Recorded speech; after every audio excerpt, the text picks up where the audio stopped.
So eto mga ka-Vertusyo, may parcel po tayo na dumating po dito. Galing po ito ng Quezon. Nakabili po tayo ng coin.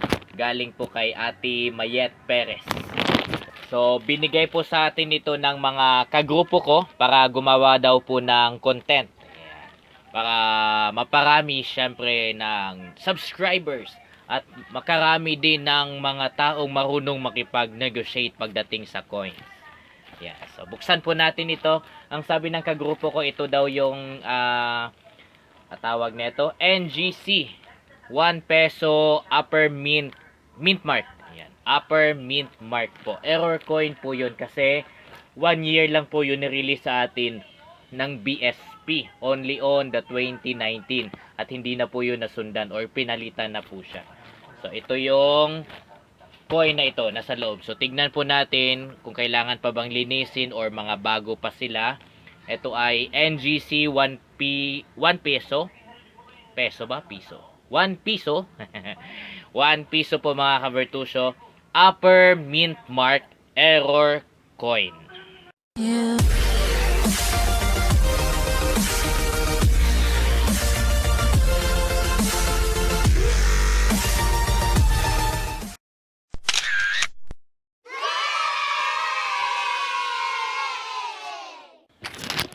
So, buksan natin ito at alamin kung ilang piraso po ito. Kunti lang naman kasi ang kailangan natin kasi for collection lang. Collection purposes. Hanap tayo ng gonseng. Gonsengin natin para mas mabilis ang pagbukas.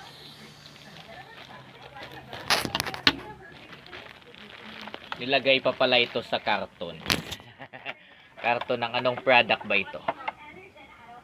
Macaron. Ano ba yung macaron? Ano natin? Ayan. Ayan sa mga ka-Vertusyo. Ilang piraso ba to? Alamin natin kung ilang piraso. 1, 2, 3, 4, 5, 6, 7. 7 na piraso po ito. Mga upper mint mark. Check po natin ulit ito kung same ba lahat na upper mint mark nga talaga. Kung wala ba tayong na-scam o wala bang scam dito na iba yung pinadala. Tsaka kung kailangan pa ba ng paglilinis ang mga coin na ito. So 7 po ito. Sapat lang ito for a personal collection. Or collection ng grupo. Hindi naman kailangang madami talaga. Yan. Again po mga ka-Vertusyo, 1 year lang po ito ni-release ng BSP po sa atin. Only on the year 2019. Tapos the next year po noon pinalitan na po siya. And this was declared as an error coin. Upper mint mark. Upper mint mark. Marami po ang naghahunting na po nito kasi error coin na po siya at mataas ang bentahan po nito. So check po natin ito isa-isa kung nasa upper ba talaga na bahagi or wrong position ang mint mark. Unahin po natin ito. Yes, nandito po yung mint mark. Ito naman, yes, nandito yung mint mark. Ito, baligtarin natin ito. Tignan natin sa kabila. Yes, nasa upper po ang mint mark. Ito, baligtarin natin. Yes, ayun. Nasa upper din po ang mint mark po niyan. Ito naman, yes, andito, yan. Yan po ang mint mark po niya.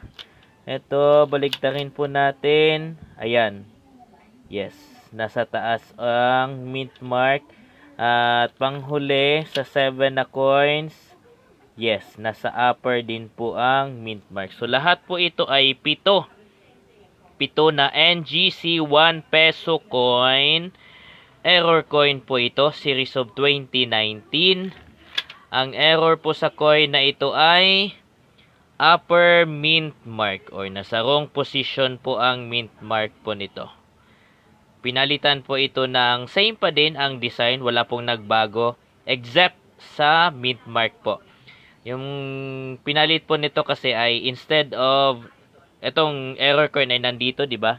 nasa taas. Ang ginawa po sa common coin na po natin na NGC 1 peso ay nasa edge na po siya banda at katabi po ng pangalan ni Dr. Rosa Rizal. Yun na po ang common 1 peso na meron po tayo.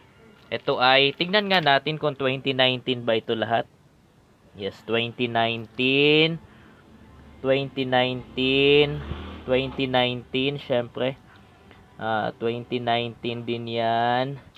Itong isa ay 2019. So, oo nga, tama nga. Lahat po ito na naka-upper mint mark error coin ay release only on the 2019. At pinalitan na po yan. Hindi na nadagdagan. Tinanong ko mga kabartusyo kung magkano po ang bili ng mga kagrupo ko po dito. At ang sabi po nila ay 500 daw po kada isa. Kasi si Ate Mayet ng Quezon, siya lang po yung nakipag-negotiate ng medyo mababa. Kasi medyo tight din sa budget kasi. So, nabili ng tig 500 ang isa. Ito po kasi ay kung tingnan natin sa carousel, nasa 1,000 po ito hanggang 3,000 ang negotiating price po nito. So, nabili po ng kagrupo po namin ng 500 isa. Pumayag naman. Yung iba nakipag-negotiate mga kabartusyo ay hindi rin naman natin talaga masisisi dahil ang bentahan po kasi nito online ay nasa 1,000 hanggang 3,000. Kaya hindi natin masisisi talaga kung ibebenta nila ng 1,000 hanggang dun sa rate na yon. Pero very good po si Ate Mayet na binenta niya po ito ng T500 ang isa. Ayan, di ba? Saan ka maghahanap nun? 1 piso lang po ito. Tapos T500 ang isa. No? So malaking ano na rin po yun. So 500 times 7. Magkano yun? So magaling sa math po dyan. Wag na ako. Wag na ako. So tig 500 po ang isa po nito. Malaking ano na rin, malaking bagay na rin po yun sa kanya. And syempre sa amin, malaking bagay din po na meron kaming 7 ngayon. 7 na ganito.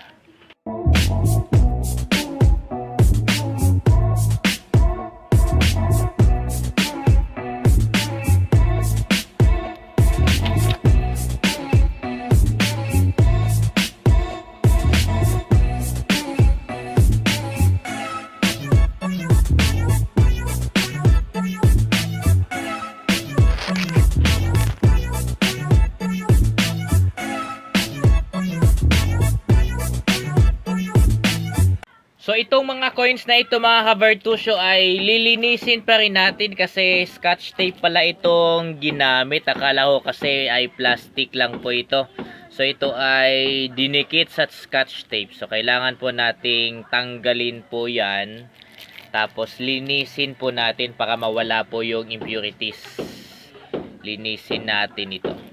Ayan, so bubuksan ko na lang po ito, tapos linisin, tapos ilagay natin sa coin holder po natin para secured po siya at hindi magkaroon ng impurities. Alright, thank you sa panonood mga kabartusyo at abang-abang ulit sa next na hahanap po ng grupo po natin. Mag-subscribe at huwag kalimutang i-hit ang notification bell para updated po kayo sa next na hanap po namin. So, tapos na po kami dito sa upper mint mark error coin na paghahanap. May 7 na po kami. Sapat na po yun. Next naman na episode at paghahanap dito lang sa Virtu Show.